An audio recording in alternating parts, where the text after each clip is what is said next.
चलो बताओ आज एक्सरसाइज कौन सी है?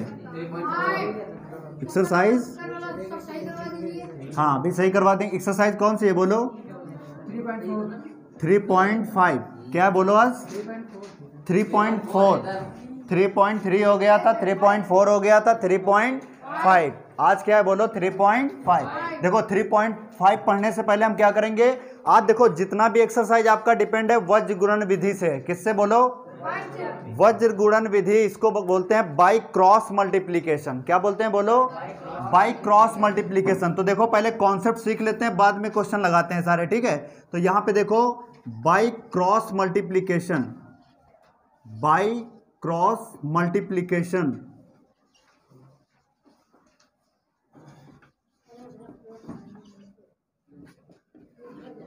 मेथड है ना, बाई क्रॉस मल्टीप्लीकेशन मेथड है ना। यहां पे क्या लिखेंगे?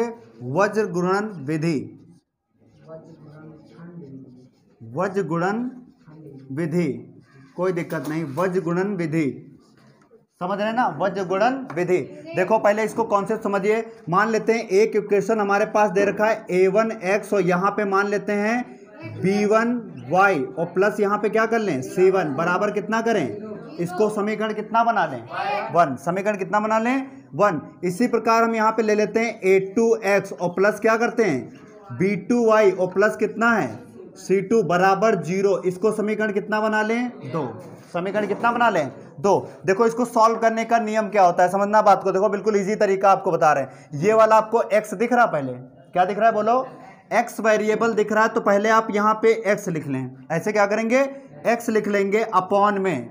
समझिएगा, जब इसको छुपा लेंगे, पहले देखिए इसको छिपाएंगे तो इसका मल्टीप्लाई पहले इसके साथ होता है, इसका मल्टीप्लाई इसके साथ। समझिएगा, देखो x के रिस्पेक्ट में निकालना है। किसके रिस्पेक्ट में? x के। जब x के रिस्पेक्ट में निकालोगे तो इसका मल्टीप्लाई पहले इसके साथ करो, तो यहां पे क्या हो जाएगा बोलो? b1 और यहां पे c2, या c2 b1 भी कर दो, बात एक ही है, ठीक है? अब इसका मल्टीप्लाई इसके साथ कराएंगे, इसका मल्टीप्लाई इसके साथ, और यहां पे माइनस का सिंबल रहता है हमेशा। कैसा रहता है बोलो? माइनस का चिन्ह रहता है। इसका मल्टीप्लाई यहां पे कराएंगे तो ये हो जाएगा b2 और इसका मल्टीप्लाई किससे कराएंगे? आप बराबर लगाएंगे। क्या लगाया? बराबर। समझिएगा, आप किसके रिस्पेक्ट में निकालोगे? y के। यहां पे कौन सा वेरिएबल दिख रहा है? y। तो जब y के रिस्पेक्ट में निकालोगे तो समझना, देखिए इधर जब y के रिस्पेक्ट में निकालोगे आप क्या करोगे? इसको रब कर रहे हैं, इधर देखना। जब y के रिस्पेक्ट में निकालोगे तो पहले इसका मल्टीप्लाई, देखो यहाँ पे छिपा लेंगे ना, जब छिपा लेंगे तो इसका मल्टीप्लाई इसके साथ होगा। समझिएगा, अब यहाँ पे इसका मल्टीप्लाई इसके साथ करेंगे और इसका मल्टीप्लाई इसके साथ करेंगे। तो पहले सेकंड वाले में याद रखना, y वाले में, तो यहाँ पे क्या हो जाएगा बोलो? a2c1 और माइनस का सिंबल हमेशा लगाएंगे।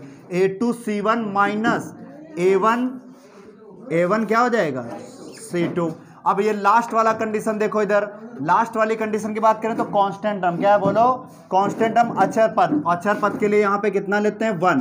क्या कोई वेरिएबल यहाँ पे है? नहीं है, तो इसके लिए क्या करेंगे? 1 लिया जाता है। जब 1 लोगे तो फिर देखो इसको हम रब कर रहे हैं फिर यहाँ पे, ठीक है? समझना बात को, इसको अब रब कर रहे हैं। अब क्या करेंगे? जब इसको छिपाएंगे तो देखिए इधर ये वाला मल्टीप्लाई इसके साथ करेंगे और ये वाला मल्टीप्लाई इसके साथ करिए। यहाँ पे इसका मल्टीप्लाई इससे करोगे तो क्या हो जाएगा? a1 और यहाँ पे क्या हो जाएगा? b2। a1 और b2, इसका मल्टीप्लाई इसके साथ करो, कितना हो जाएगा? a2 और यहाँ पे क्या हो जाएगा?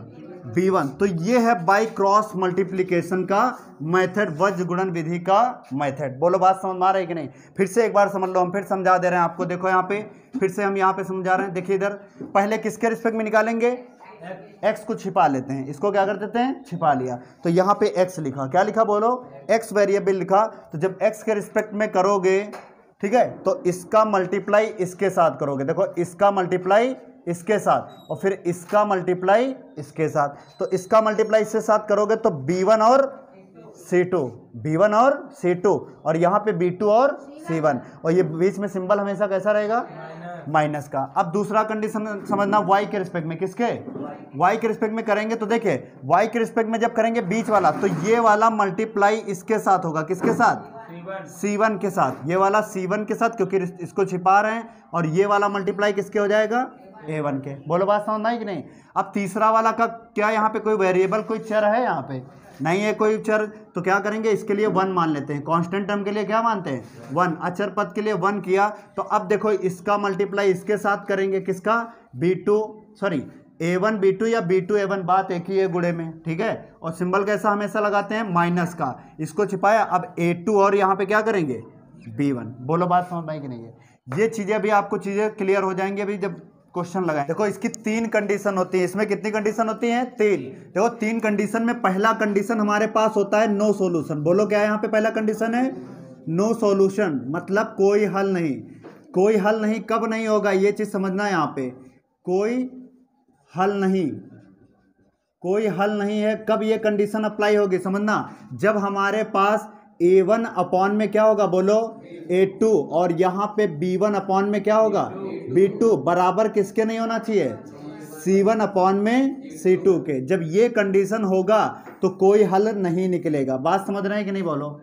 जब ये कंडीशन निकलेगा A1 अपॉन में A2 बराबर B1 अपॉन में B2, C1 अपॉन में C2 किसके, नॉट इक्वल टू। समझ रहा है कि नहीं, बोलो नहीं समझ में आ रहा है, ठीक है। अब देखना सेकंड कंडीशन क्या कहेगा इसमें, मैनी सॉल्यूशन। क्या लिखेगा, बोलो मैनी सॉल्यूशन, या फिर हम कहें इन्फिनिटी सॉल्यूशन, है ना, इनफाइनाइट सॉल्यूशन, अपरिमित जिसको कहते हैं, क्या बोलते हो, अपरिमित सॉल्यूशन, अपरिमित हल।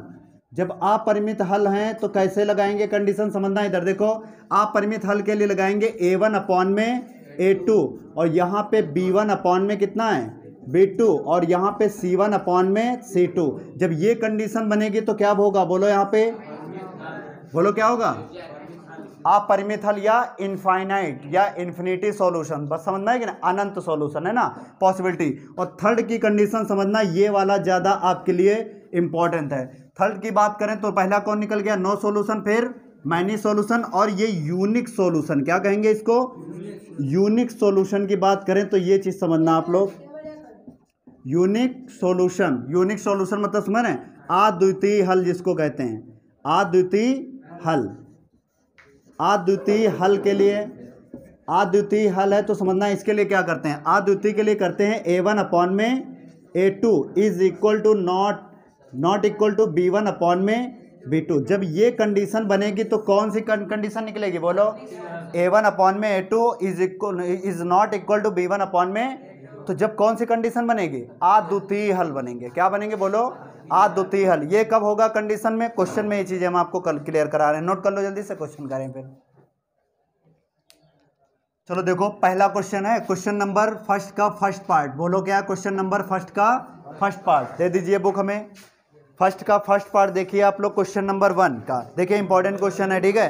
क्या कह रहा है, निम्न रैखिक समीकरणों के युग्मों में से किसका एक अद्वितीय हल, अद्वितीय मतलब समझ रहे हैं, यूनिक सॉल्यूशन बताया था ना।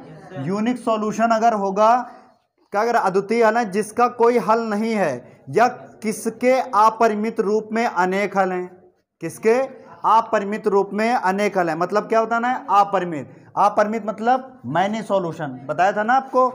अब क्या कह रहा, अद्वितीय हल की स्थिति में उससे वज्र गुणन विधि से हल कीजिए। अगर अद्वितीय निकलेगा, इक्वेशन में क्या निकलेगा, अद्वितीय निकलेगा तो उसको वज्र गुणन विधि से सॉल्व करेंगे, बाकी नहीं सॉल्व करेंगे। सिर्फ कंडीशन बता देंगे कि नो सॉल्यूशन या मैनी सॉल्यूशन, समझ रहे हैं कि नहीं, अपरिमित हल या फिर कोई हल नहीं। अगर अद्वितीय निकला है तो, अगर यूनिक सॉल्यूशन निकला है तो वहां पे क्या होगा, वज्र गुणन विधि से सॉल्व करेंगे क्वेश्चन। देखो पहले क्वेश्चन दे रखा है, अभी समझ में आ जाएगा। पहला क्वेश्चन क्या है, बोलो x माइनस 3y माइनस का 3 बराबर कितना है, समीकरण 1 बना लें। दूसरा क्या है, बोलो 3x माइनस 9y माइनस कितना है 2 बराबर कितना है, समीकरण इसको 2 बना लें। अब समझिए यहाँ पे देखिए इसका सॉल्यूशन कैसे करेंगे। देखो यहाँ पे कैसे, कौन सा सॉल्व करेंगे, पहले हमने बताया था 2 इक्वेशन दिया हो, a1x plus b1y plus c1, उसी कंडीशन में तो लिखा है ये। तो यहाँ पे क्या करते हैं, 1 अपॉन में कितना करेंगे, 1 अपॉन में, याद आया कि नहीं पिछली बार, 1 अपॉन में 3, यहाँ पे कुछ नहीं बनी तो है, माइनस 3 अपॉन में, माइनस 3 अपॉन में माइनस का 9, या 3 अपॉन में 9 भी लिख सकते हो, कोई दिक्कत नहीं। और यहाँ पे क्या है, बोलो माइनस 3 अपॉन में माइनस का 2। देखिए माइनस से माइनस कैंसिल हो गया, माइनस से माइनस, यहाँ पे 3 1 जा 3, 3 3 जा, यहाँ पे देखो 1/, कितना है ये, और यहाँ पे भी कितना है 1/3, लेकिन यहाँ पे किसके बराबर नहीं है, ये कंडीशन कौन बन गई, A1 अपॉन में A2 बराबर B1 अपॉन में, और नॉट इक्वल टू किसके, C1 अपॉन में। तो ये कंडीशन अभी बताई थी कि नहीं है, ये पहले ही कंडीशन बन गई। तो यहाँ पे क्या लिखोगे, नो सॉल्यूशन, कोई हल नहीं है, बस इतना लिखना है। अगर यहाँ पे निकलता यूनिक सॉल्यूशन, बोलो अद्वितीय हल निकलता, तो क्या करते, वज्र गुणन विधि से सॉल्व करते बाय क्रॉस मल्टीप्लिकेशन। तो यहाँ पे लिखो कोई हल नहीं है, लिखो यहाँ पे कोई हल नहीं है, ठीक है। देखो ऐसे क्वेश्चन सॉल्व किए जाते हैं, जब कॉन्सेप्ट हम सीख लेते हैं तो चीजें इजी लगने लगती हैं, ठीक है। नोट कर लो जल्दी से। चलिए देखिए इसका सेकंड पार्ट क्या है, बोलो इसका। देखिए पहला 2x कितना दे रखा है, 2x प्लस वाई बराबर कितना दे रखा है। एक चीज ये बताओ, ये जो लिखा है 2x प्लस वाई, इसको हम ऐसे नहीं लिख सकते हैं 2x प्लस वाई, ये प्लस का 5 है, इधर आ जाएगा माइनस का 5, यहाँ पे बचता क्या है 0। तो समीकरण कितना बना लिया है। दूसरा क्या दे रखा है 3x प्लस 2y बराबर कितना है, बराबर कितना है। तो इसको भी तो ऐसे लिख सकते हैं 3x प्लस का कितना है, ये प्लस का इधर आ जाएगा माइनस का, बराबर कितना हो गया 0। समीकरण कितना बना लिया 2।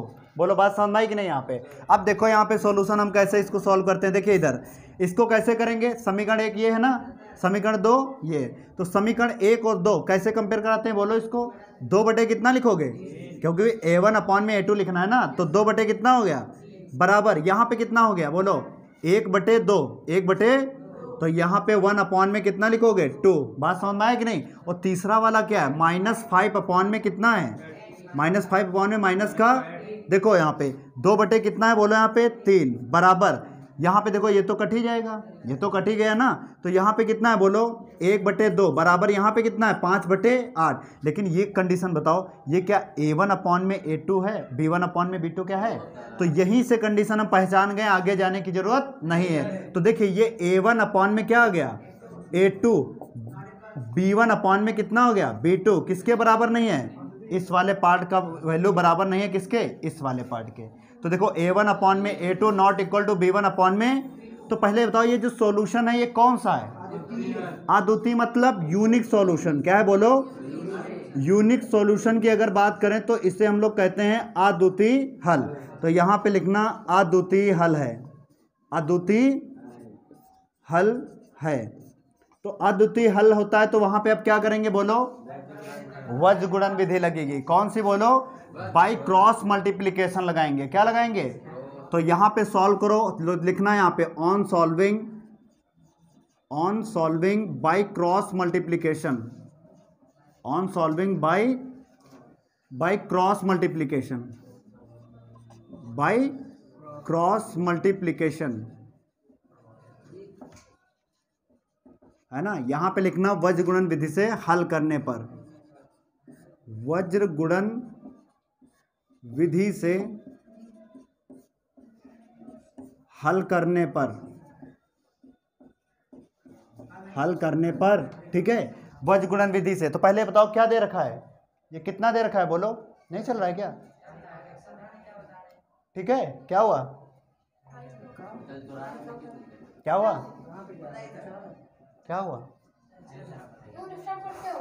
चलो इधर देखो, वज्र गुणन विधि से हम क्या करेंगे, इसे हल करने पर। तो समझिए वज्र गुणन विधि, पहले समीकरण लिख लो। यहाँ पे कितना लिखा है समीकरण 2x और कितना है बोलो, प्लस का कितना है, प्लस का कितना है बोलो y, और माइनस का कितना है 5 बराबर कितना है 0। समीकरण 2 क्या है बोलो 3x और प्लस का 2y और माइनस का 8 बराबर 0। अब देखिए वज्र गुणन विधि से हम सॉल्व करने जा रहे हैं बाई क्रॉस मल्टीप्लिकेशन। समझना, वहाँ पे अप्लाई अब करना सीखेंगे, वहाँ पे तो हमने बेसिक मतलब इसका कॉन्सेप्ट सीखा था, अब यहाँ पे अप्लाई करेंगे। ये बताओ किसके रिस्पेक्ट में पहले करें, किसके, तो यहाँ पे x लिख लेंगे, क्या करेंगे x, तो x को क्या कर लेंगे हम लोग छिपा लेंगे। समझिएगा बात को, x को हमने छिपाया, समझिएगा बात को, x को हमने छिपा लिया ना। अब क्या करेंगे, इसका मल्टीप्लाई y से, y कहाँ, यहाँ पे y के साथ क्या है 1 है ना, तो y के साथ क्या है 1, तो 8 का मल्टीप्लाई देखो माइनस का 8 है, कैसा है -8 का मल्टीप्लाई 1 से करोगे तो क्या -8 नहीं आएगा? बोलो माइनस का, और माइनस का यहाँ सिंबल रहता है कि नहीं? माइनस का सिंबल रहता है ना। और ये बताओ 2 का ये कितना है? माइनस प्लस का 2 है, कितना? प्लस का 2 पंचे कितना हो गया? और ये कैसा है? माइनस। तो 5 दूना 10, तो क्या माइनस का 10 नहीं होगा? आया समझ में? दूसरा वाला कंडीशन, दूसरा किसके रिस्पेक्ट में करते हैं? y के। अब समझिएगा, दूसरा करेंगे y के रिस्पेक्ट में, तो अब क्या इसका मल्टीप्लाई इसके साथ करते हैं, पहले बताया था ना। तो y वाला समझना बात को, 3 पचे कितना हो गया? वो भी माइनस का, क्योंकि माइनस है ना, तो प्लस माइनस क्या हो जाएगा? अब यहाँ माइनस तो ऑलरेडी लगा होता है, ठीक है। अब ब्रैकेट बंद करिए यहाँ पे। ये बताओ 8 का दूना 16, तो माइनस का है, किसका हो जाएगा? क्योंकि माइनस और प्लस क्या हो जाएगा? माइनस का कितना हो गया? बोलो 16। इतनी बात समझ में आई। और यहाँ पे कांस्टेंट टर्म के लिए क्या लेते हैं? 1। कांस्टेंट टर्म के लिए क्या लेते हैं? मतलब अचर पद के लिए 1। तो इसका गुणा इसके साथ कराएंगे, 2 दूना कितना हो जाएगा? 2 दूना कितना हो जाएगा? कितना? 2 दूना बोलो 4। नहीं समझ में आ रहा? 2 दूना कितना हो जाएगा? और इसका मल्टीप्लाई इसके साथ करो, 3 1 जा, क्योंकि यहाँ पे y के साथ कुछ नहीं, 1 तो है कि नहीं, तो 3 1 जा कितना हो गया? तो माइनस का यहाँ पे 3। बात समझ में आई कि नहीं? बोलो फिर समझ लो। यहाँ पे देखो, इसका मल्टीप्लाई 8 से कराओगे 1 से, तो 8 1 जा 8, माइनस का होगा, क्यों? क्योंकि माइनस और प्लस क्या हो जाएगा? और 5 का दूनी 10, तो माइनस का है कि नहीं? प्लस माइनस क्या हो जाएगा? माइनस, ठीक है। फिर दूसरा वाला करो, इसका मल्टीप्लाई इसके साथ करें, 5 दिए, माइनस का 15 होगा, क्योंकि माइनस लगाया ना, प्लस माइनस क्या होता है? फिर माइनस ऑलरेडी यहाँ पे लगा होता है। फिर यहाँ पे 8 दूनी 16, माइनस का है ना, तो माइनस प्लस माइनस, तो 8 दूनी 16। तीसरा वाला अचर पद के लिए 1, तो यहाँ पे 2 दूना कितना हो गया? तो 3 1 जा 3। माइनस सिंबल पता है कहाँ से आया? जो उसमें बताया था। समझिएगा, देखो इधर यहाँ पे x अपॉन में माइनस का 8 और माइनस माइनस क्या हो जाएगा? प्लस का कितना हो गया? 10। फिर यहाँ पे समझिए y बटे में कितना है? माइनस का कितना है? 15, और माइनस माइनस, ये देखिए माइनस माइनस क्या हो जाएगा? प्लस का 16। और 1 बटे ये 1 कहाँ से आया पता है? अचर पद जो बताया था। 4 में से 3 चला गया, कितना बचा? 1। 4 में से 3 चला, कितना बचा? x को देखो, इसको सॉल्व करो, क्या x बटे 2 नहीं आएगा? क्योंकि माइनस का छोटा है, प्लस का है ना। 10 में से 8 घटाओ, माइनस का 8, 10 में से 8 घटाओगे तो 2 ही तो आएगा। और y बटे कितना आ जाएगा? y बटे कितना आ गया? और यहाँ पे 1 बटे कितना है? बोलो, इतनी बात समझ में आई। अब क्या करेंगे? ये देखो 3 पार्ट हैं। कितने पार्ट हैं यहाँ पे? 3 पार्ट। कितने पार्ट हैं? 3। तो पहला और थर्ड को सॉल्व कर लेते हैं। पहला और फिर सेकेंड और, समझ में आया? पहला, क्योंकि एक्स वाई का वैल्यू निकालना है। क्या निकालना है यहाँ पे? सिर्फ देखो, ये वज गुणन विधि आपसे सिर्फ मतलब इसलिए लगवा रहा है, सिर्फ इसको x और y का मान निकलवाना है, बाकी कुछ नहीं करना है, ठीक है। यहाँ पे देखो वही चीजें निकल के यहाँ पे आ गई। देखो इधर x बटे 2 बराबर कितना हो जाएगा? 1 अपॉन में 1। अब क्रॉस मल्टीप्लाई कराओगे तो x बराबर कितना निकला है? तो पहला सॉल्यूशन मिल गया, x बराबर कितना? अब देखो y, अब ये वाली कंडीशन ले लो, y अपॉन में 1 बराबर 1 बटे 1। क्रॉस मल्टीप्लाई कराओगे तो y बराबर कितना आ गया? y बराबर कितना निकला है? तो कहने का मतलब x बराबर आ गया 2 और y बराबर कितना निकला है? यही बस उसके सॉल्यूशन निकालने थे, x और y का वैल्यू। बोलो चमका कि नहीं चमका? क्लियर है? नोट करो। चलो देखो, इसका थर्ड पार्ट है ना, इसका थर्ड पार्ट देखो, थर्ड पार्ट देख लेते हैं कितना है। देखो 3x कितना दे रखा है? बोलो 3x माइनस 5y बराबर 20 दे रखा है। तो देखो माइनस का 20 हो जाएगा कि नहीं? बराबर कितना हो गया? 0। ये समझ में आया कैसे हमने लिखा? बराबर 20 लिखा है तो ये प्लस का 20 इधर आ जाएगा, समीकरण 1। दूसरा क्या दे रखा है? 6x माइनस कितना दे रखा है? 10y। और ये देखो प्लस का 40 दे रखा है, इधर आ जाएगा माइनस का 40, बराबर कितना हो जाएगा? बोलो 0। समीकरण कितना हो गया? अब इसके सॉल्यूशन आप लोग जल्दी बताओ, इधर बताओ क्या निकलेगा। इधर पहले बताओ इसको कैसे सॉल्व करेंगे। a1 अपॉन में a2 मतलब 3 अपॉन में 6। यहाँ पे क्या लिखेंगे? माइनस 5 अपॉन में 10 या 5 अपॉन 10 भी लिख सकते हैं। और बराबर यहाँ पे कितना लिख सकते हैं? 20 बटे 40 या माइनस 20 बटे 40। कोई दिक्कत है? बोलो, क्योंकि माइनस माइनस कट जाता है। यहाँ पे देखो, यहाँ पे कितनी बार गया? एक बार। और यहाँ पे एक बार, यहाँ पे 2 बार, यहाँ पे 1 बार, यहाँ पे। तो ये क्या कंडीशन बनी? 1/2 बराबर 1/2 बराबर। और ये बताओ, ये कंडीशन a1 अपॉन में a2 बराबर b1 अपॉन में b2 और c1 अपॉन में, जब तीनों बराबर होते हैं तो क्या बताया था? Many solution. यहाँ पे क्या लिखेंगे? Many solution. मैनी सॉल्यूशन का मतलब अपरिमित हल। अपरिमित हल, अपरिमित हल हैं, है ना, या फिर लिख देंगे इनफाइनाइट हल हैं। बोलो चमका कि नहीं, समझ में आ रहा है कि नहीं, नोट करो जल्दी से। चलो देखो क्वेश्चन नंबर सेकंड का first part, question number second का फर्स्ट पार्ट, दोनों इंपॉर्टेंट पार्ट हैं, ठीक है। इसके देखो क्या कह रहा, ए और बी के किन मानों के लिए निम्नलिखित समीकरणों के युग्म के अपरिमित रूप से अनेक हल होंगे।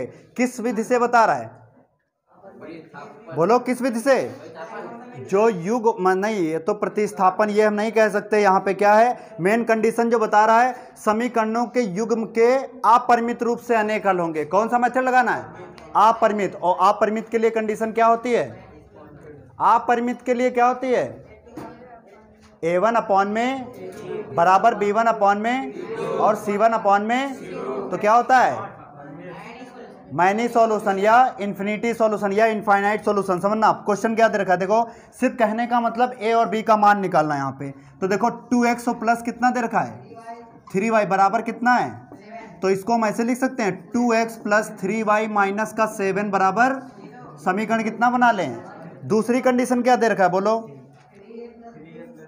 कितना है, बोलो a माइनस बी, कितना दे रखा है a माइनस बी एक्स, और कितना दे रखा है a प्लस बी वाई, और यहाँ पे बराबर कितना है 3a प्लस बी माइनस का 2, यही तो दे रखा है। समझना, इधर देखो इसको भी हम सही क्रम में लिख लेते हैं, a x है ना, a1x, और यहाँ पे क्या हो जाएगा b1y और plus c1, sorry minus c1 होगा क्योंकि ये प्लस इधर आ जाएगा माइनस, तो c1 की जगह पे क्या रखा है 3a प्लस बी माइनस का 2 बराबर, क्या समीकरण 2 नहीं बना। ये चीज़ समझना है, इंपॉर्टेंट क्वेश्चन इसलिए कह रहे हैं। नहीं आया समझ में, नहीं आया, क्या चीज समझो। फिर देखो यार 2x प्लस 3y बराबर कितना दे रखा है 7, ये 7 प्लस इधर आ गया बराबर क्या बचेगा समीकरण। अब ये देखो a minus B X plus a plus B Y बराबर 3a प्लस बी माइनस का 2, ये प्लस का टोटल देखो ब्रैकेट में टोटल पार्ट है ना, ये प्लस का इधर आ जाएगा, तो देखो 3a प्लस बी माइनस का 2 बराबर क्या बचेगा वहाँ। अब देखो यहाँ पे सॉल्व करोगे तो कैसे सॉल्व करते हैं ये बताओ, a1 अपॉन में, तो a1 की जगह पे क्या है अपॉन में क्या है a minus B, a minus B. दूसरा क्या है बोलो 3 अपॉन में a प्लस बी, और थर्ड वाला पार्ट क्या है 7 अपॉन या माइनस 7 अपॉन लिख दें कोई दिक्कत नहीं, माइनस 7 अपॉन में माइनस 3a प्लस बी और माइनस का कितना हो गया 2। बोलो समझ में आया कि नहीं है। तो इसको कैसे लिख सकते हैं 2 बटे में a माइनस बराबर यहाँ पे 3 बटे में कितना करेंगे a plus B minus minus 7 upon में कितना आ जाएगा 3a प्लस बी माइनस का 2। कितने पार्ट बने 3 पार्ट बने। कैसे बने पार्ट, तो लेकिन ये क्या कह रहा है अपरिमित के लिए, किसके लिए, तो यहाँ पे लिखना फॉर अपरिमित के लिए क्या लिखा था for many solution, for many solution है ना, फॉर मैनी सॉल्यूशन अपरिमित हल के लिए लिख देना ये जरूर आप लोग, अपरिमित हल के लिए, हल के लिए है ना। अपरिमित हल के लिए कंडीशन क्या होती है बताओ, अपरिमित हल के लिए कंडीशन क्या होती है a1 अपॉन में a2, a1 अपॉन में a2, b1 अपॉन में और c1 अपॉन में, होता है कि नहीं आपस में सब बराबर। तो ये देखो एक काम करें, पहले ये वाला पार्ट और ये वाला पार्ट को हम लोग सॉल्व कर लें, पहला और दूसरा। पहला और क्या है बोलो 2 बटे में कितना है a माइनस बी बराबर कितना है 3 बटे में, क्योंकि a और b का मान निकालना है। क्या निकालना है बोलो, देखो क्रॉस मल्टीप्लाई करेंगे, इसका मल्टीप्लाई करो कितना हो जाएगा 2a, इसका मल्टीप्लाई करोगे प्लस का 2b, इसका मल्टीप्लाई करो 3a माइनस का कितना हो 3b। ये बात समझ में आ रही है कि नहीं। अब ये बताओ ये a वाले a के पास ले जाते हैं तो ये 2a है, ये प्लस का इधर आ जाएगा माइनस का 3a हो जाएगा, ये माइनस का 3b है, ये क्या है बोलो ये प्लस का माइनस 2b, सॉरी प्लस का उधर जाएगा, इसमें से घटाओ बच्चा कितना आएगा माइनस का आएगा, कितना है माइनस का है, और ये कितना हो जाएगा माइनस का 5b, minus minus cancel, a बराबर कितना निकला है बोलो 5b, a बराबर कितना निकला है a बराबर कितना निकला 5b। एक समझना, अब ये क्या करें, अब ये वाला और ये वाला पार्ट ले लेते हैं, बोलो सेकेंड और थर्ड, सेकेंड और थर्ड। सेकेंड क्या है बोलो 3 अपॉन में a प्लस बी और बराबर 7 बटे में कितना है 3a प्लस b माइनस का 2। क्रॉस मल्टीप्लाई कराएं, क्योंकि जब समीकरण एक तो बन, ये देखो समीकरण ये कौन सी है, थर्ड बन गई, क्योंकि फर्स्ट सेकेंड बन गई, थर्ड बन गई। अब एक और समीकरण निकालने तभी तो b का मान और a का मान प्राप्त होगा। देखना यहाँ पे इसका मल्टीप्लाई कराओ, यहाँ पे 3 तरह के कितना हो जाएगा 9 है, और 3 1 जा 3b, और 3 दूना माइनस का 6 होगा ना, क्योंकि माइनस है ना, 3 दूना कितना हो गया 6, इसका गुणा कराओ 7 है, और यहाँ पे 7b। इतनी बात क्लियर है। ए वाले ए के पास ले जाओ तो 9a ये प्लस का इधर आ जाएगा माइनस का 7b। और एक चीज़ समझना, ये 3b लिखा है, ये प्लस इधर आ जाएगा माइनस का 7b, और माइनस का क्या है 6 बराबर 0। और इसको सॉल्व करो, इसमें से घटाओगे, इसमें से घटाओगे, इसमें से घटाओ कितना आ रहा बोलो 2a, कितना आ गया, इसमें से घटाओ माइनस का, तो प्लस माइनस क्या हो जाएगा, तो यहाँ क्या माइनस का 4 भी नहीं लिख सकते हैं, बोलो समझ में आया। क्योंकि ये माइनस का निकलेगा तो प्लस माइनस क्या हो जाएगा माइनस, और माइनस का क्या है 6, और ये माइनस का है तो उधर जाएगा क्या, इसको समीकरण 4 बना लें। समीकरण कितना बना लें, तो यहाँ पे लिखो ऑन सॉल्विंग इक्वेशन कौन कौन सी, थर्ड एंड फोर्थ। समीकरण 3 व 4 को हल करने पर, समीकरण 3 व 4 से, समीकरण 3 व 4 से, समीकरण 3 क्या है बोलो, a बराबर कितना है 5b, a बराबर कितना है, तो एक काम करें a बराबर 5b का मान ही रख देते हैं वहाँ चल के। एक बराबर कितना रखेंगे बोलो, तो a का मान यहाँ पे रखो कितना 2 गुणे, या ऐसे लिख देते put the value equation third in equation 4, है ना, कोई दिक्कत नहीं। समीकरण 2 व 3 और 4 से लिख दिया ना यहाँ पे। देखो इसका मान यहाँ पे सिर्फ रख दो जाके, कितना है बोलो 5b, कितना है 5b, और माइनस का कितना है बराबर 6, 5 का दूना 10b, और यहाँ पे माइनस का बराबर 6, इसमें से घटाओ कितना आ जाएगा 6b बराबर कितना है, ये कैंसिल हो गया तो b बराबर कितना आ गया, क्योंकि 1 ही बार तो गया था, b का मान कितना निकला है 1, किस में रख दें, पुट इन इक्वेशन थर्ड, समीकरण 3 में रखने पर। समीकरण 3 क्या है, a बराबर 5b, a बराबर 5, b का मान कितना है, b का मान कितना है 1, तो a बराबर बोलो कितना निकला 5। तो कहने का मतलब है a बराबर निकला 5 और b का मान कितना निकला 1। बस यही a और b के मान हमें फाइंड आउट करने थे, बाकी कुछ नहीं करना था। नोट कर लो, यही आंसर आ जाएगा आपका। नहीं समझ में आया क्या क्वेश्चन, नोट करो, ये अच्छा क्वेश्चन है, ए बी का मान निकालने के लिए पूरा। चलिए देखिए इसका सेकंड पार्ट, क्वेश्चन नंबर 2 का सेकंड पार्ट। सेकंड पार्ट क्या है इसका, देखो क्या कह रहा, के किस मान के लिए निम्न रैखिक समीकरणों के युग्म का कोई हल नहीं है। एक चीज देखना, सिर्फ यहाँ पे आपको के का मान निकालना है। कहने का मतलब क्या है, सिर्फ के का मान निकालना है। और इक्वेशन दे रखा है, क्या दे रखा है 3x प्लस वाई बराबर कितना है 1 है, तो ये 1 है तो इधर आ जाएगा प्लस का, इधर आ जाएगा माइनस का, बराबर कितना हो गया 0। समीकरण 1 बना लिया। दूसरी कंडीशन क्या है बोलो 2k माइनस 1, और यहाँ पे x, और कितना दे रखा है k माइनस 1 y, और कितना दे रखा है बराबर में 2k प्लस का कितना है, इसको ब्रैकेट में ऐसे कर लें, कोई दिक्कत है बोलो। देखो यहाँ पे इसको सॉल्व करो, यहाँ पे 2k माइनस का 1, और यहाँ पे कितना हो गया x, यहाँ पे k माइनस 1 और यहाँ पे y, ये प्लस का पार्ट है इधर आ जाएगा, तो 2k प्लस का 1 बराबर कितना हो गया 0। समीकरण कितना बना लिया 2। अब देखिए यहाँ पे सॉल्व करेंगे इसका, देखिए यहाँ पे कैसे करते हैं, a1 अपॉन में a1 क्या है, और यहाँ पे a2 कितना है 2k माइनस का 1, यहाँ पे b1 अपॉन में b2, b1 की जगह पे क्या है, देखो कुछ नहीं तो 1 ही तो है, यहाँ पे 1 अपॉन में कितना हो जाएगा k माइनस का 1, और तीसरा कंडीशन क्या है -1 अपॉन में माइनस का 2k प्लस का 1, देखो माइनस से माइनस कैंसिल। अब यहाँ पे पहले ऐसे लिख लो 3 अपॉन में 2k प्लस का कितना है 1, और यहाँ पे 1 अपॉन में कितना है, यहाँ पे क्या है माइनस का, और k माइनस कितना है बोलो 1, और बराबर यहाँ पे 1 अपॉन में कितना आ जाएगा 2k प्लस का 1। अब क्या कहा है किसके लिए बोलो, कोई हल नहीं ना, तो फॉर किसके लिए लिखते हैं, for no solution, for no solution, जैसा कहेगा आप वैसे करिएगा, फॉर नो सॉल्यूशन, कोई हल के लिए नहीं, कोई हल के लिए नहीं है ना, कोई हल के लिए, या कोई हल क्या लिखेंगे यार, कोई हल नहीं के लिए है ना, कोई हल नहीं के लिए, ऐसे कोई हल नहीं के लिए, सही है, कोई हल नहीं के लिए। फॉर नो सॉल्यूशन, इधर देखो, नो सॉल्यूशन के लिए कंडीशन क्या होती है, A1 अपॉन में, हाँ क्या चीज़, नो सॉल्यूशन के लिए केवल क्या लिखा है वहाँ पे, देखो कोई हल नहीं, देखो ढंग से देखो, कोई हल नहीं के लिए, नो सॉल्यूशन के लिए क्या करते हैं, A1 अपॉन में A2 और B1 अपॉन में, और बराबर किसके नहीं होता है, C1 अपॉन में।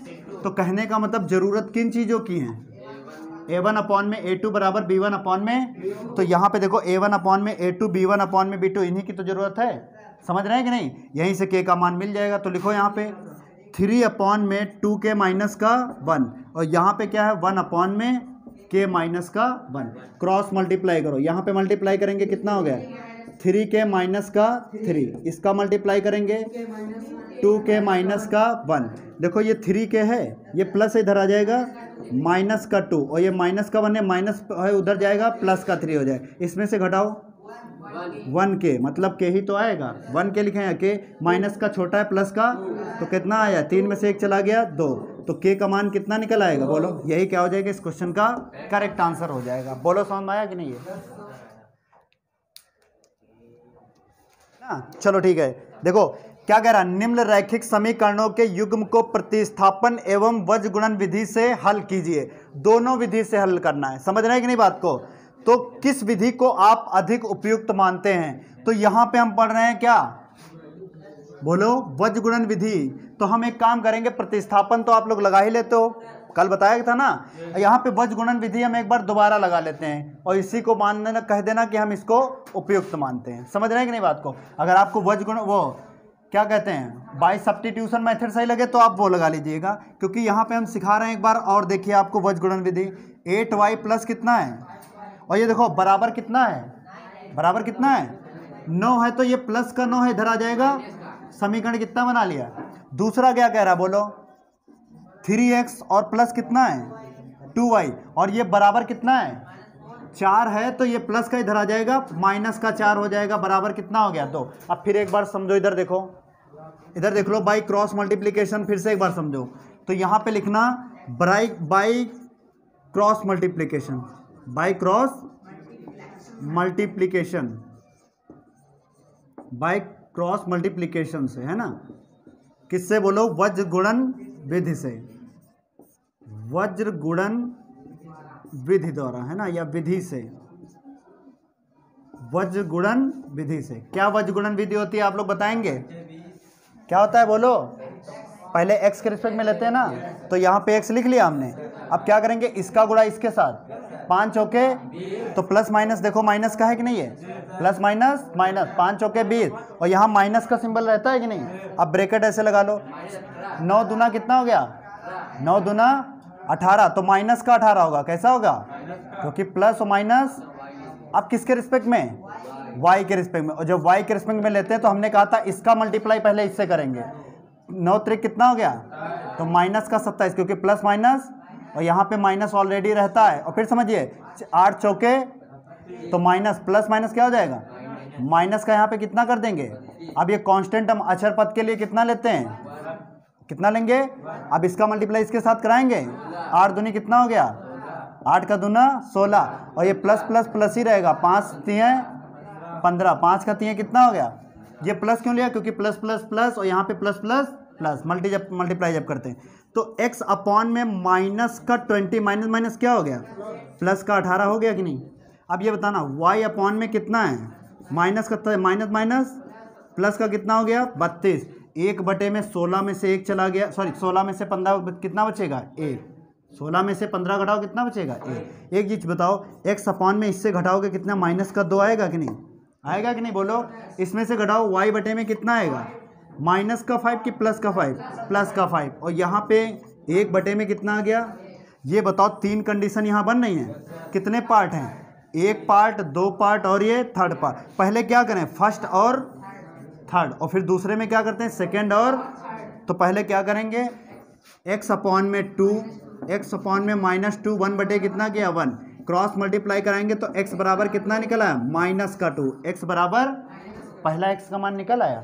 दूसरा क्या करेंगे y अपॉन में 5 बराबर क्या करेंगे y अपॉन में 5 बराबर 1/1, क्रॉस मल्टीप्लाई करो तो y बराबर कितना निकला है 5।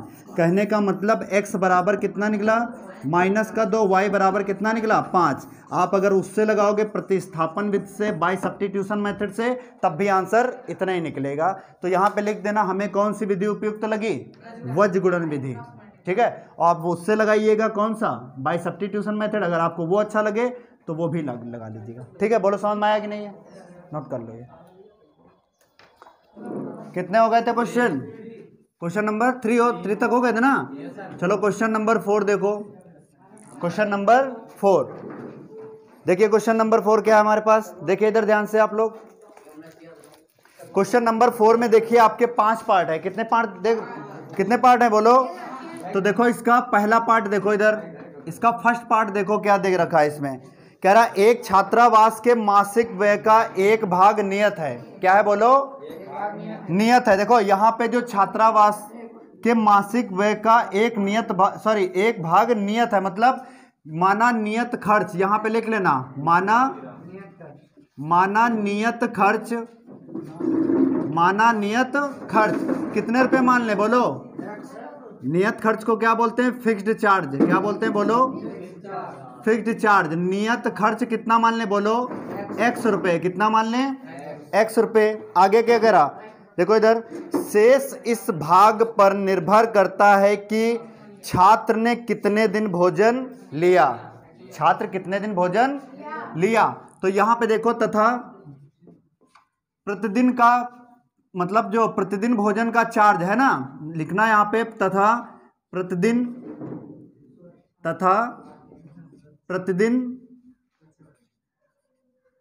भोजन पर खर्च, प्रतिदिन भोजन पर खर्च, समझ रहे हैं। यहां पे लिखना charge for food every day.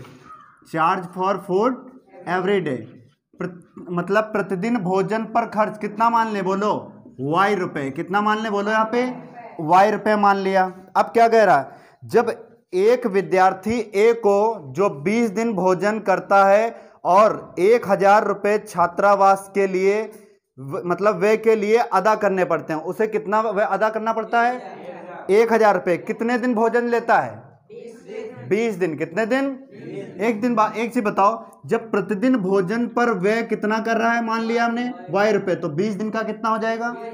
क्या इस पे कोई फर्क पड़ रहा है, ये तो नियत है ना, ये तो फिक्स्ड है ना। फिक्स्ड है तो देखो यहाँ पे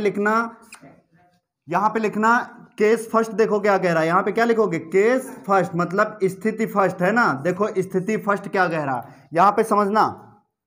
कह रहा जब एक विद्यार्थी ए, तो यहाँ पे लिखना फॉर स्टूडेंट ए या फॉर स्टूडेंट ए। यहाँ पे लिखना विद्यार्थी ए के लिए। किसके लिए बोलो, विद्यार्थी ए के लिए, विद्यार्थी ए के लिए। तो जब विद्यार्थी ए के लिए कह रहा, तो देखो विद्यार्थी ए क्या कह रहा, जो 20 दिन भोजन करता है। कितने दिन भोजन करता है, और यहाँ पे प्रतिदिन भोजन पर खर्च कितना है, y रुपए। कितना है बोलो, तो 20 दिन खर्चा करेगा, 20 दिन जब खाएगा तो कितना देगा बोलो, 20 y रुपए। कितना देगा, 20 y। क्योंकि देखो 20 दिन का खर्च कितना है, मतलब एक दिन का खर्च y रुपए, तो 20 दिन का कितना हो जाएगा, 20 y। क्या इस पे कोई फर्क पड़ रहा है, नहीं। तो यहाँ पे लिखो x प्लस 20 दिन का, तो 20 क्या है बोलो, 20 y बराबर कितना दे रखा है बोलो, 1000 रुपए के। किसके दे रखा है, देखो समीकरण इसको एक बना लें। बोलो बात समझ में आई कि नहीं, यहाँ पे अभी समझ में आ जाएगा। देखना क्या कह रहा, अगला लाइन पढ़ो, देखो क्या कह रहा, जबकि एक विद्यार्थी बी को, अब किसके लिए कह रहा, बी को। तो यहाँ पे देखो केस सेकंड के लिए बात करते हैं। देखो केस सेकंड क्या कह रहा, विद्यार्थी बी के लिए। किसके लिए बोलो, फॉर स्टूडेंट बी, है ना, विद्यार्थी बी के लिए। यहाँ पे लिखना विद्यार्थी बी के लिए। अब विद्यार्थी बी के लिए अगर हम बात करेंगे, देखो विद्यार्थी बी क्या कह रहा है, 26 दिन भोजन करता है। विद्यार्थी बी कितने दिन भोजन करता है? एक चीज बताओ, प्रतिदिन भोजन पर खर्च कितना रुपए है? तो 26 दिन का कितना हो जाएगा? 26 वाई रुपए हो जाएगा कि नहीं? बोलो, समझ में आया कि नहीं? एक दिन मतलब प्रतिदिन भोजन पर खर्च वाई रुपए है, तो 26 दिन का कितना हो जाएगा? क्या इस पे कोई फर्क पड़ेगा? क्योंकि ये क्या है? फिक्स चार्ज है। इसका क्या है? बोलो, नियत खर्च है। तो जब नियत खर्च है तो उसमें कोई परिवर्तन नहीं। तो x प्लस कितना हो जाएगा? 26y बराबर किसके हो जाएगा? बोलो, 1180 रुपए के। कितना हो जाएगा? बोलो, 1180 रुपए के। क्या समीकरण 2 नहीं बना ले? बोलो।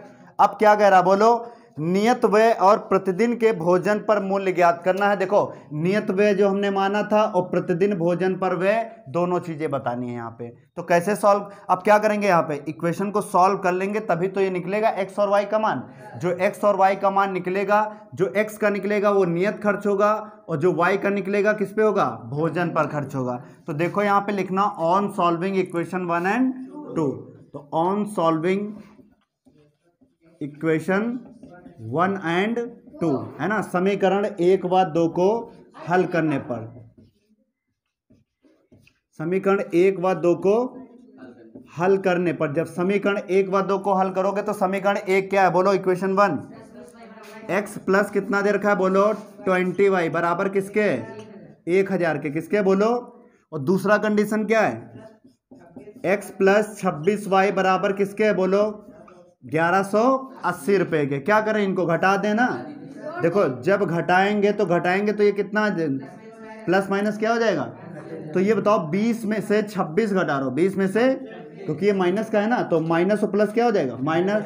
तो 20 में से 26 घटाओगे तो माइनस का 6y बचेगा। और ये देखो, प्लस का बड़ा है, माइनस का, सॉरी, प्लस का छोटा है, माइनस का।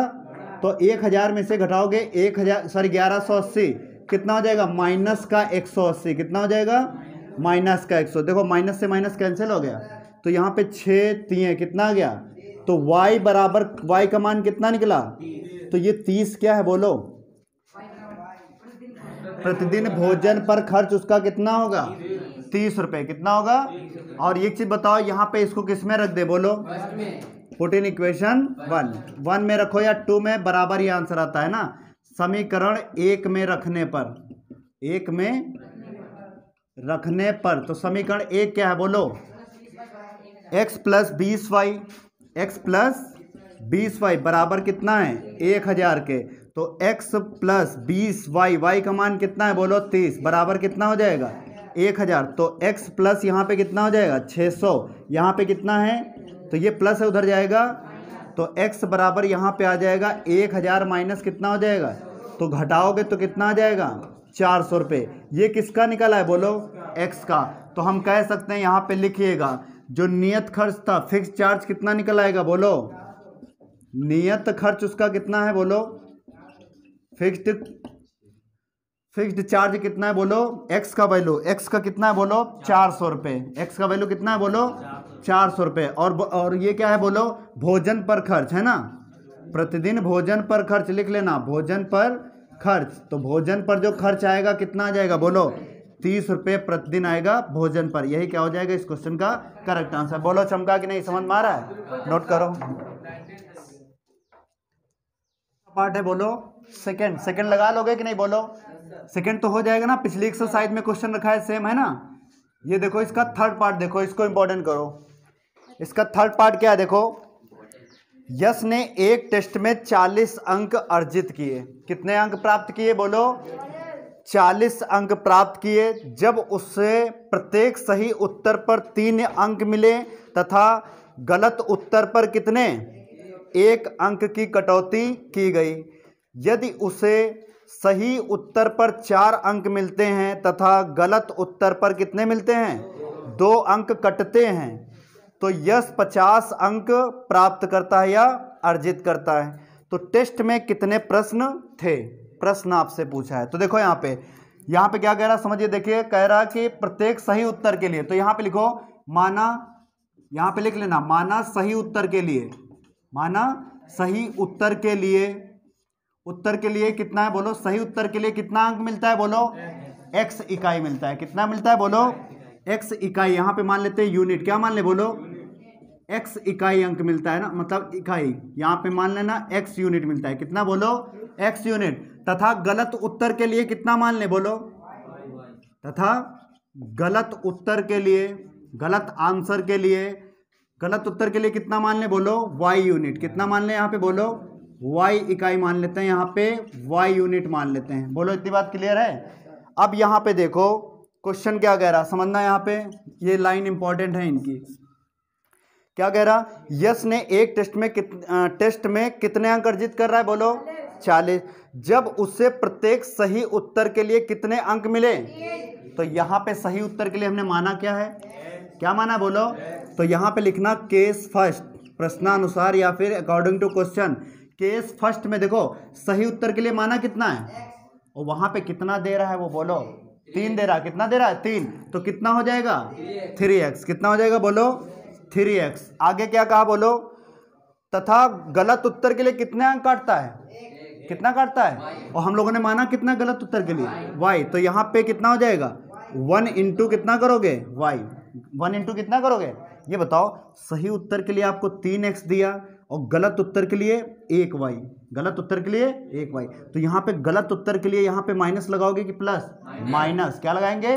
माइनस। और बराबर किसके हो जाएगा बोलो? 40 अंक के। किसके हो जाएगा? तो इसको ऐसे लिख लेते हैं, देखो 3x माइनस वाई बराबर कितना है?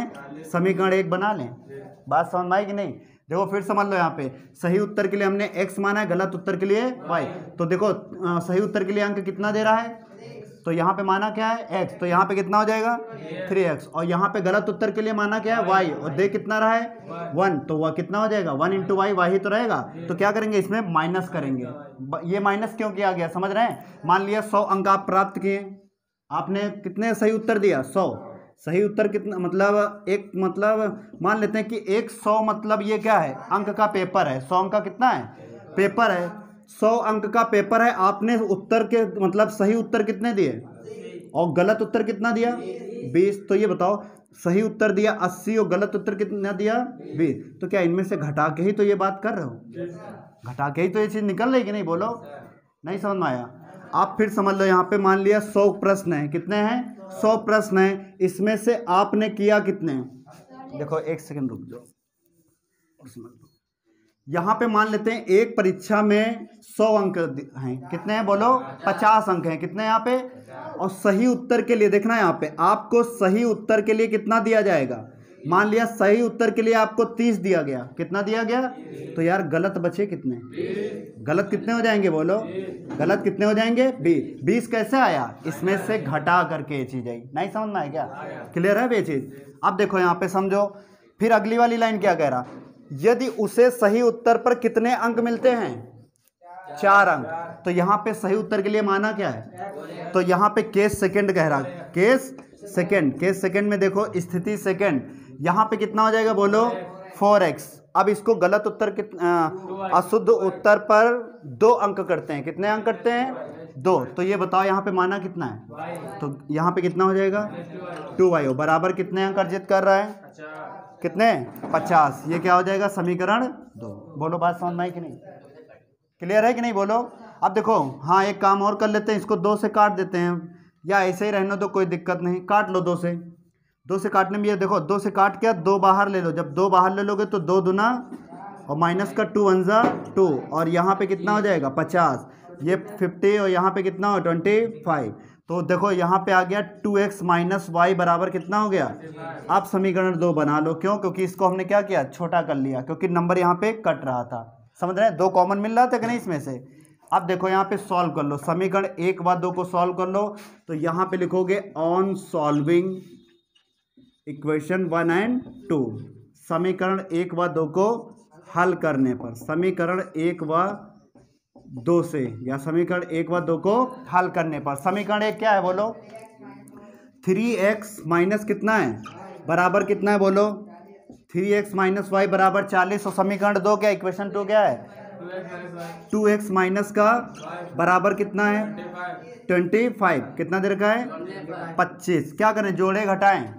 घटाने पर क्या करें? जब घटाओगे तो ये माइनस माइनस क्या हो जाएगा? तो ये कैंसिल हो गया। इसको घटाओगे तो कितना आ जाएगा? x। इसमें से इसको घटाओ कितना आ गया? 15। 40 में से घटाओ 25 कितना हो जाएगा 15। तो x का मान कितना आ गया बोलो, x का मान किस में रख दें आप, जिसमें बताएं, पुट इन इक्वेशन 1। समीकरण 1 क्या है बोलो, 3x माइनस वाई। तो यहाँ पे लिखो 3x माइनस वाई बराबर कितना है 40। x का मान रखो यहाँ पे 3 गुणे कितना है 15, माइनस का y बराबर 15 तिये और माइनस का y बराबर कितना है, ये देखो माइनस का y उधर जाएगा और ये प्लस का 40 इधर आएगा, तो ये देखो 45 माइनस 40 बराबर y नहीं हो जाएगा। ये चीज़ समझ में आई, ये माइनस का y उधर गया, प्लस में ये प्लस का है 40 इधर आ गया। अब ये बताओ 45 में से 40 घटाओ कितना आ जाएगा, कितना आ गया बोलो, y बराबर कितना निकला है। और ये y हमने माना क्या था, गलत उत्तर के लिए हो, सही उत्तर के लिए, तो यहाँ पे लिखना गलत उत्तर के लिए, रॉन्ग आंसर के सॉरी करेक्ट आंसर के लिए कितना मिलेगा बोलो, सही उत्तर के लिए कितना मिलेगा बोलो। तो सही उत्तर के लिए जो मिलेगा 15 और गलत उत्तर के लिए बोलो क्या मिलेगा, गलत उत्तर के लिए कितना मिलेगा 5। कितना अंक मिलेगा। अब एक चीज बताओ, उसने पूछा क्या आपसे, कितना पूछा है, टोटल प्रश्नों की संख्या ज्ञात करना है। क्या ज्ञात करना है बोलो, टेस्ट में कितने प्रश्न थे, मतलब टोटल प्रश्नों की संख्या ज्ञात करना था। देखो टोटल प्रश्न यहाँ पे लिखना टोटल क्वेश्चन, टोटल क्वेश्चन है ना। ये बताओ के लिए कितना था 15 और गलत के लिए तो 15 और 5 टोटल कितने हो गए। जो प्रश्न पत्र था कितने अंक का होगा 20 अंक का। बोलो बात समझ में आई कि नहीं, नोट कर लो।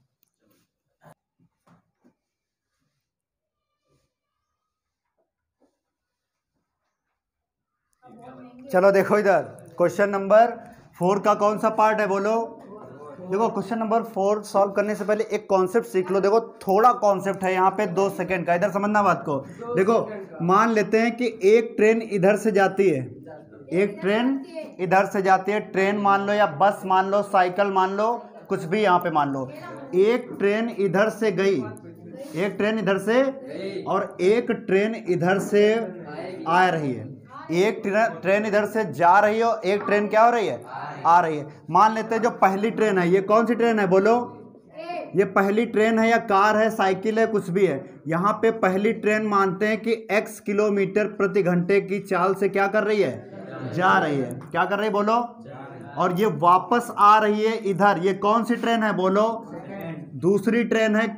इसको मान लेते हैं y किलोमीटर प्रति घंटे की स्पीड की चाल से क्या आ रही है इधर, ये जा रही है और ये देखो जब ट्रेनें आप जा रही है और फिर यहाँ से वापस आ रही, दोनों की चालें आपस में क्या होती हैं, जुड़ती हैं। तो देखो ये चाल है हमारे पास, मान लेते हैं स्पीड कितना है 1 और ये चाल क्या है मान लिया इसका बोलो स्पीड 2, चाल कितना है S1 S2। तो देखो जब जा रही ट्रेन वापस आ रही तो इनकी चालें आपस में क्या हो जाएंगी, जुड़ जाएंगी। तो यहाँ पे लिख लेना इनकी चाल स्पीड बराबर, इनकी चाल बराबर क्या हो जाएगी, जुड़ जाएगी। मतलब x प्लस क्या हो जाएगा y, x प्लस क्या हो जाएगा y। या फिर यहाँ पे ऐसे कर सकते हैं s is equal to S1 plus चाल आपस में क्या हो गई बोलो, यहाँ पे जुड़ गई। ये बात कौन से समझ में आया, देखो तभी ये क्वेश्चन समझ में आ जाएगा।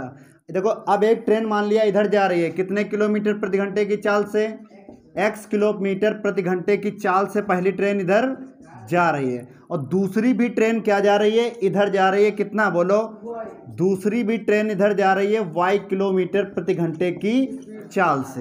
बात समझ में आ रहा, एक ही दिशा में, कैसे हैं बोलो, एक ही सेम डायरेक्शन, इसको क्या कहेंगे बोलो, इनको विपरीत दिशा। क्या कहेंगे, विपरीत दिशा। मतलब यहाँ पे विपरीत दिशा की बात कर रहे हैं तो विपरीत दिशा क्या, ऑपोजिट डायरेक्शन। क्या बोलो यहाँ पे, ऑपोजिट डायरेक्शन। ये क्या है बोलो, अपोजिट डायरेक्शन। और ये क्या है, सॉरी हाँ ये क्या है, अपोजिट डायरेक्शन। और ये कौन सी डायरेक्शन है, सेम डायरेक्शन। क्या है बोलो, एक ही दिशा में। यहाँ पे लिखना सेम डायरेक्शन की बात करें तो ये क्या है, एक ही दिशा में। क्या है बोलो, एक ही दिशा में जा रही हैं, है ना, एक ही दिशा में जा रही हैं। तो एक बात बताइए, जब एक ही दिशा में 2 ट्रेनें जा रही हैं तो इनकी चालें आपस में क्या होती हैं, घट जाती हैं। क्या होती हैं बोलो, तो यहाँ पे लिखना s बराबर यहाँ पे हो जाएगा S1 माइनस, तो यहाँ पे चाल, पहली चाल क्या माना है बोलो x, और माइनस कितना हो जाएगा वाई। बोलो समझ में आया ये कॉन्सेप्ट कि नहीं? कहने का मतलब जब ट्रेन इधर से जाएगी उधर से वापस आएगी अपोजिट डायरेक्शन विपरीत दिशा में, तो इनकी चालें आपस में क्या होती हैं? जुड़ जाती हैं। और जब सेम डायरेक्शन में जाती हैं एक ही दिशा में, तो चालें क्या होती हैं? घट जाती हैं। बात समझ में आया कि नहीं? ये कॉन्सेप्ट नोट करो, तब क्वेश्चन हम आपको ये चीज़ें इसमें बताएंगे। ये अगर कॉन्सेप्ट समझ में आएगा तभी अगला क्वेश्चन आपको बहुत इजी हो जाएगा, बहुत ही इजी हो जाएगा। अच्छा ये बताओ, ये कॉन्सेप्ट समझ में आया था ना? चलो देखो क्वेश्चन, देखो इसको इंपॉर्टेंट क्वेश्चन इसलिए कह रहे हैं करो। देखो इधर, ये इंपॉर्टेंट इसलिए है क्योंकि ट्रेन पे क्वेश्चन आपका कभी कभार आता है, या कार पे, साइकिल पे ऐसे क्वेश्चन करके देता है। देखो इधर, एक राजमार्ग पर दो स्थान ए और बी, मान लेते हैं वो राजमार्ग है। इधर देखो, यहां से लेकर के यहां तक एक राजमार्ग है। राजमार्ग मतलब समझ रहे हो? ये क्या है? राजमार्ग है। और यहां से लेकर यहां, ये क्या है? ए और ये बी। ए और बी एक राजमार्ग है, सॉरी दो स्थान ए और बी पर एक राजमार्ग है। ठीक है, इनकी दूरी कितनी है? डिस्टेंस, दूरी कितनी है? 100। देखना इनकी जो दूरी, डिस्टेंस दे रखा है इधर, देखना जो इनकी दूरी है, डिस्टेंस है। डिस्टेंस कितनी है टोटल? बोलो कितनी है? बोलो। तो यहां से लेकर यहां तक डिस्टेंस जो दे रखा है कितनी है? बोलो 100 किलोमीटर दे रखा है। कितना दे रखा है? ये दूरी। बात समझ में? दूरी को डी से मतलब डिस्टेंस से डिनोट करते हैं। आगे क्या करा? एक कार ए से तथा दूसरी कार बी से एक ही समय चलना प्रारंभ करती है। यदि ये कारें भिन्न भिन्न चालों से एक ही दिशा में चलें, कैसे चलें? सेम डायरेक्शन में चलें, तो एक ही दिशा में। तो देखिए मान लेते हैं जो पहले वाले ट्रेन की चाल है, इसकी चाल क्या मान लिया? बोलो S1। S1 स्पीड को क्या करते हैं? S1 है ना, चाल को। इसकी मान लेते हैं चाल कितनी है? बोलो x किलोमीटर प्रति घंटा। क्या मान लेते हैं? बोलो x किलोमीटर प्रति घंटा। और दूसरी ये जो कौन सी है? बोलो बी। ये क्या है? बोलो बी। तो ये इधर पहले विपरीत दिशा में कह रहा कि सेम उसमें कह रहा? सेम डायरेक्शन में। किसमें कह रहा? तो देखो ये इधर जा रही है, पहले एक इधर जा रही है। कार है कि ट्रेन है? क्या है?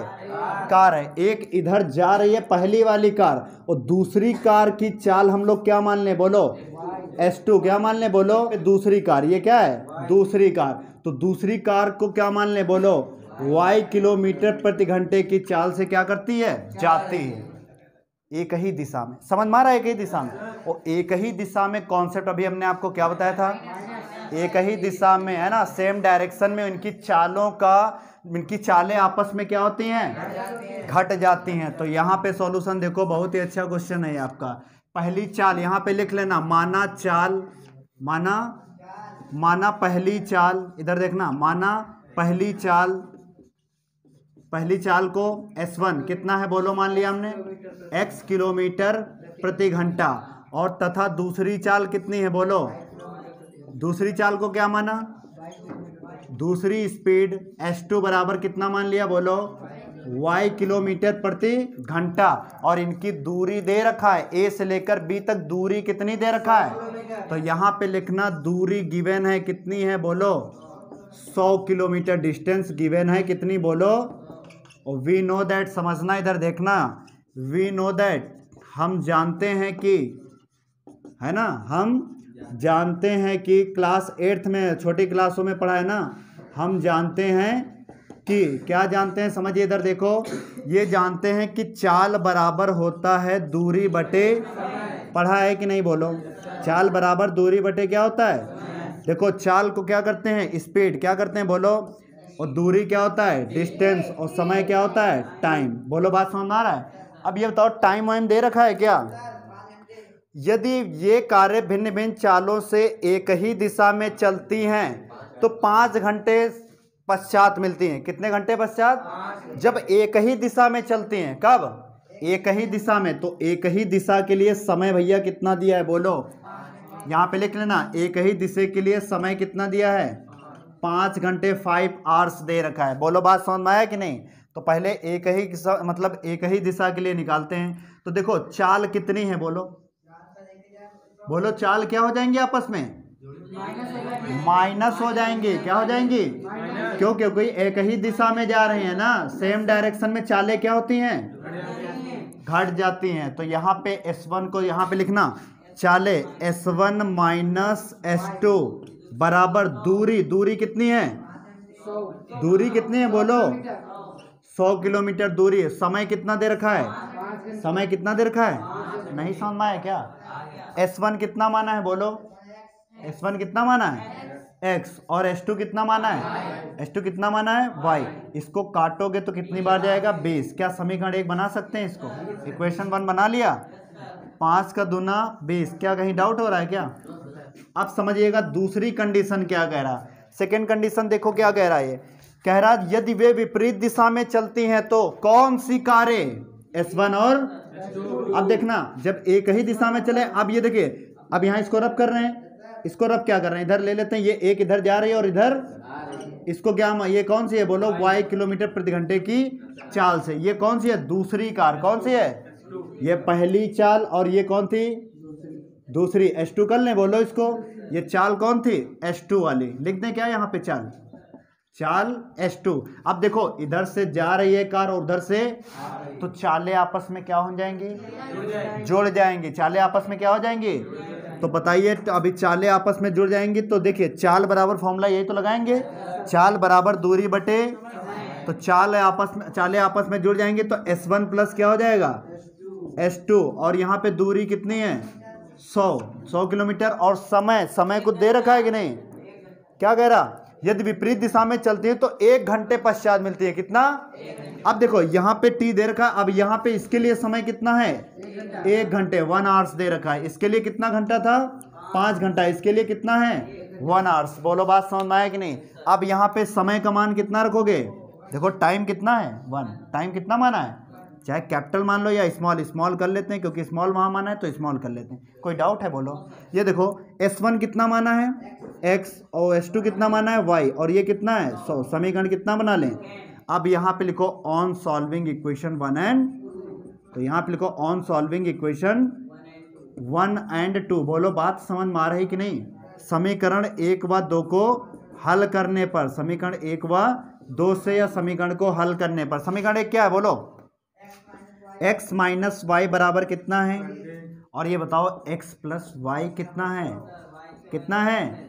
अब इनको जोड़ेंगे ना, तो जोड़ देंगे तो देखो माइनस प्लस कैंसिल, x कितना हो गया? और बराबर यहाँ पे जोड़ देंगे कितना? 120। काटेंगे कितनी बार जाएगा?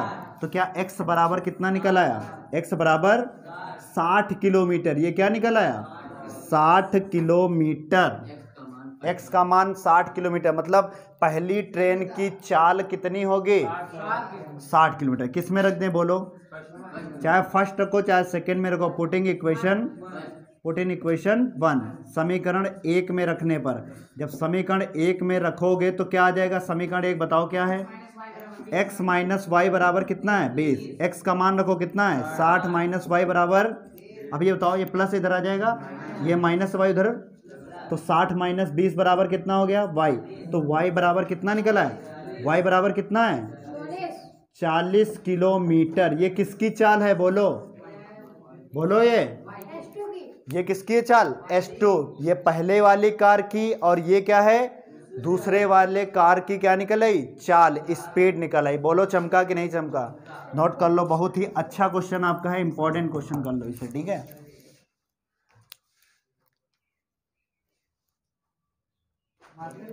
चलिए इसका लास्ट पार्ट देखिए, है ना? इसका लास्ट पार्ट कौन सा है? 5th part. देखिए आप लोग, क्या है 5th पार्ट? कह रहा एक आयत का क्षेत्रफल 9 वर्ग इकाई कम हो जाता है। एक आयत का क्षेत्रफल कितना कम हो जाता है? 9 वर्ग इकाई कम हो जाता है। यदि इसकी लंबाई 5 इकाई कम कर दी जाती है तो चौड़ाई कितनी इकाई बढ़ जाती है? तो पहले देखो यहाँ पे मान लेते हैं एक आयत है, समझो इधर देखो, ये क्या हमारे पास एक आयत, रेक्टेंगल है आयत। तो आयत की लंबाई क्या है? ये वाली है ना आयत की लंबाई, और ये क्या होती है? इसकी चौड़ाई, ब्रेथ होती है, और ये क्या होती है? लेंथ होती है। यहाँ पे मान लेते हैं ये A, B, यहाँ पे C और यहाँ पे D। अब क्या कह रहा देखो, कह रहा आयत का क्षेत्रफल, ये बताओ पहले आयत का क्षेत्रफल। तो पहले आयत की लंबाई मान लेते हैं, आयत की, रेक्टेंगल की लंबाई, आयत की लंबाई कितनी मान लें बोलो? आयत की लंबाई कितनी मान लें, x इकाई कितनी मान लें, बोलो x इकाई, x यूनिट मान लें किसकी, रेक्टेंगल की लेंथ किसकी, बोलो रेक्टेंगल की लेंथ कितनी मान लिया, बोलो x यूनिट मान लिया। और यहाँ पे बोलो और क्या है, बोलो यहाँ पे कंडीशन, और सॉरी ये क्या है, रेक्टेंगल की ब्रीथ, बोलो आयत की चौड़ाई लो, आयत की क्या मान ले, बोलो आयत की चौड़ाई, आयत की ब्रीथ, देखो रेक्टेंगल की ब्रीथ कितनी मान ले, बोलो y यूनिट कितनी मान ले, बोलो y इकाई मान लेते हैं। बोलो इतनी बात क्लियर है। तो ये देखो ये इसका मान लिया लंबाई कितनी है, बोलो इतनी बात समझ में आई कि नहीं। और अब एक चीज आप बताएं, आयत का क्षेत्रफल बराबर क्या होता है, रेक्टेंगल का एरिया क्या होता है, आयत का क्षेत्रफल बराबर क्या होता है, लंबाई गुणे, तो लंबाई क्या है x और चौड़ाई क्या है, लंबाई गुणे चौड़ाई। अब देखो जैसा क्वेश्चन कह रहा है, क्वेश्चन क्या क्या कह रहा है, अब यहाँ से पकड़ो लैंग्वेज इसकी, क्या कह रहा है, इसकी लंबाई 5 इकाई कम कर दी जाती है, तो लंबाई में कितना कम कर दें, तो देखो यहाँ पे x है तो क्या x माइनस 5 नहीं हो जाएगा, 5 इकाई कम हो गया कि नहीं। आगे क्या कह रहा, चौड़ाई में कितनी बढ़ा दी जाती है, 3, तो ये बताओ y था तो 3 बढ़ाओगे तो y प्लस 3 हो जाएगा कि नहीं, बोलो बात समझ में आया कि नहीं।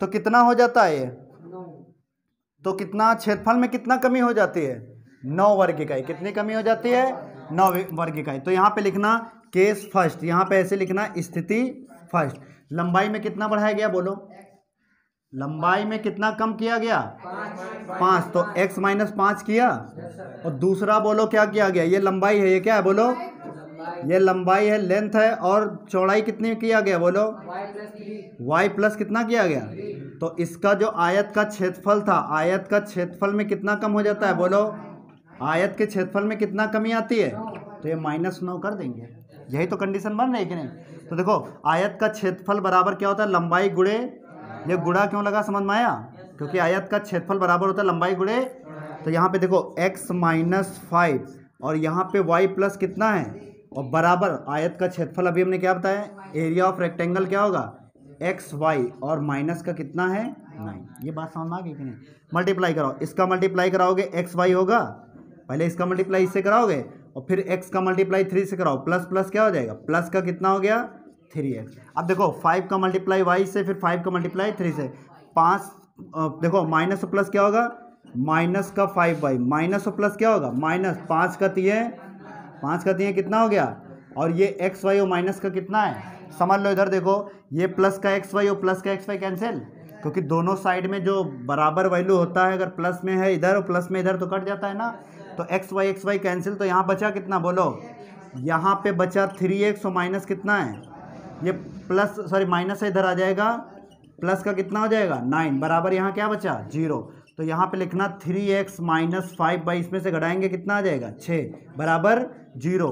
इसको आप ऐसे भी लिख सकते हैं कि नहीं, बोलो ये माइनस का 6 उधर जाएगा प्लस में, समीकरण कितना बना ले 1, समीकरण कितना बना लिया, इक्वेशन 1 बना लिया। अब सेकेंड इक्वेशन में देखो क्या कह रहा कंडीशन, सेकेंड कंडीशन क्या कह रहा, यदि हम लंबाई में 3 इकाई और चौड़ाई को 2 इकाई बढ़ा दें। अब क्या कह रहा है, लंबाई में कितना बढ़ा दें 3, ये बताओ पहले कितनी थी, पहले कितनी x कितनी है, अब 3 बढ़ाओगे तो x प्लस 3 नहीं हो जाएगी। अब फिर क्या कह रहा, बोलो दोबारा में क्या कह रहा, चौड़ाई में भी कितना बढ़ा दिया जाए, चौड़ाई में 2, तो पहले कितनी थी y, अब कितनी हो जाएगी y प्लस 2 हो जाएगा, कितना हो जाएगा y प्लस 2, बढ़ा दी गई ना, कितनी हो गई बढ़ा दी।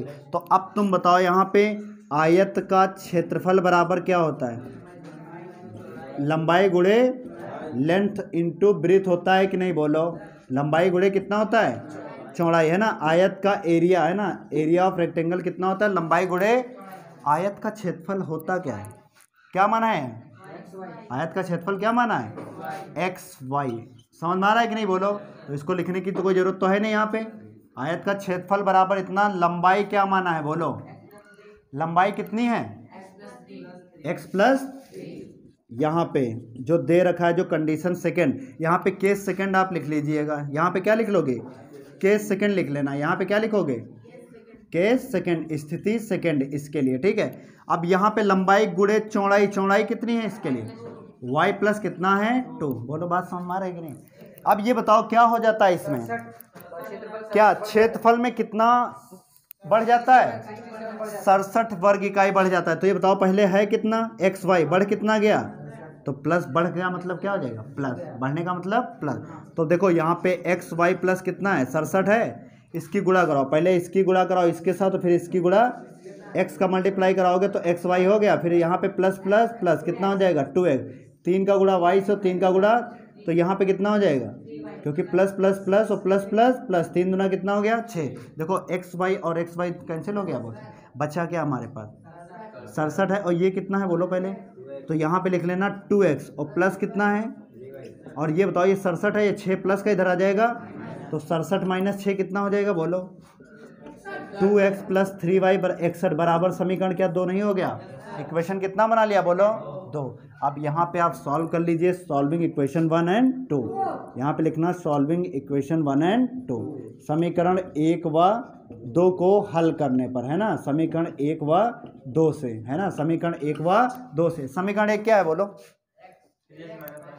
3x माइनस 5y बराबर 6, और यहाँ पे सेकंड क्या है 2x प्लस बराबर कितना है 61, कितना है बोलो। क्या करें इसमें, क्या बराबर दिख रहा है, कुछ नहीं दिख रहा है ना। देखो इन इक्वेशन को चाहे आप जैसे भी सॉल्व करें, वज्र गुणन विधि से सॉल्व करें, बाई क्रॉस मल्टीप्लिकेशन या विलोपन विधि से बताया था, है ना, एलिमिनेशन मेथड, और या फिर आपका बाई एक और मेथड बताया था सब्स्टिट्यूशन मेथड। कौन सा बोलो, सब्स्टिट्यूशन मेथड, चाहे कोई भी मेथड लगाओ। एक काम करें, यहाँ पे क्या दिख रहा है 5, यहाँ पे क्या दिख रहा है, और यहाँ पे कितना है 3। एक काम करो 5 यहाँ पे दोनों बराबर करो, चाहे यहाँ पे बराबर कर दो, चाहे कहीं पे भी बराबर करो, चाहे यहाँ बराबर करो चाहे यहाँ बराबर करो, एक जगह बराबर करो, तो जो भी बराबर करोगे उसका अपोजिट ही मल्टीप्लाई हो जाएगा, जगह यार नहीं बचेगी इतने पे, है ना, बच जाएगी। नहीं करो ना, इतना नोट करो, ये इधर सॉल्व करा दे रहे हैं, नोट करो जल्दी से, रब करें फिर समीकरण ही सॉल्व करना है बस, समीकरण सॉल्व करने में इतने में जगह नहीं आ पाएगा ना, नोट कर लो क्वेश्चन अच्छा। और बराबर कितना है 6, यहाँ पे 2x प्लस 3y बराबर कितना है 61।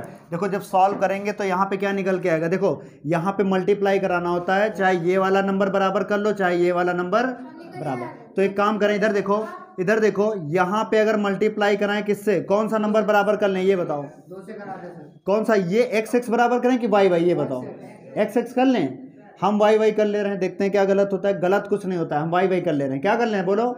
देखो यहाँ पे कितना दे रखा है 5, यहाँ पे किससे गुणा करें कि 3 से, अपोजिट गुणा की जाती है। यहाँ पे 5 दिख रहा है तो किससे गुणा करोगे 3 से, तो क्यों 3 से जब गुणा करोगे तो तभी तो 5 दिए, कितना आ गया। अब यहाँ पे क्या लाना है, इसका अपोजिट गुणा यहाँ पे करो, मतलब 3 का वहाँ पे करोगे 5 का यहाँ, सोचना नहीं है, यहीं पे दिया होता है। यहाँ से किससे गुणा करें, और जो भी करोगे बराबर साइड में, यहाँ पे 3 से किए हो तो इधर भी 3 से, लेफ्ट राइट और राइट साइड में बराबर है। यहाँ पर किससे करोगे बोलो, समझ में आया।